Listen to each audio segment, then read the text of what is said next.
Summit in prefettura a Venezia sulla questione profughi. Il prefetto Domenico Cuttaia chiama a rapporto i sindaci e con lui c'è anche il prefetto Mario Morcone, capo del Dipartimento per l'immigrazione. Subito il prefetto Morcone fuga ogni dubbio e torna ad escludere l'ipotesi di creare anche in Veneto un hub regionale per lo smistamento dei profughi assegnati al nostro territorio.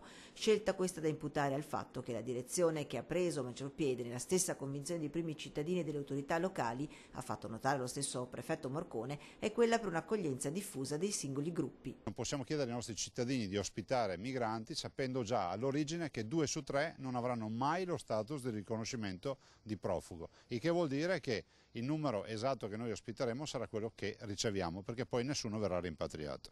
Il prefetto Morcone è intervenuto anche sull'ipotesi di utilizzare l'ex base militare di Bagnoli nel Padovano. Se si farà, ha detto, sarà una base provinciale. Bagnoli dovrebbe rappresentare una fase successiva, oltre alla Tendopoli, scelta per una fase emergenziale e costituita da casette prefabbricate e da ristrutturazione di immobili esistenti.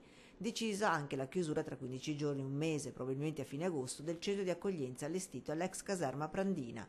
Si distende dunque il clima sulla questione profughi in Veneto, anche se il governo prende atto della necessità di ragionare e non imporre ai sindaci e prefetti una linea non condivisa. È oggettiva la difficoltà rispetto al lavoro dei prefetti, perché poi ognuno fa il suo lavoro, però è altrettanto vero che davanti alla difficoltà del Veneto vuol dire non riconoscere la realtà che qui di spazio non ce n'è più. Intanto continuano gli sbarchi. In giornata a Reggio Calabria è giunto un pattugliatore della Guardia Costiera con a bordo altri 328 migranti originari da vari paesi del Centro Africa, salvati nei giorni scorsi nel canale di Sicilia. Dopo il loro sbarco 100 di questi sono già arrivati in Veneto.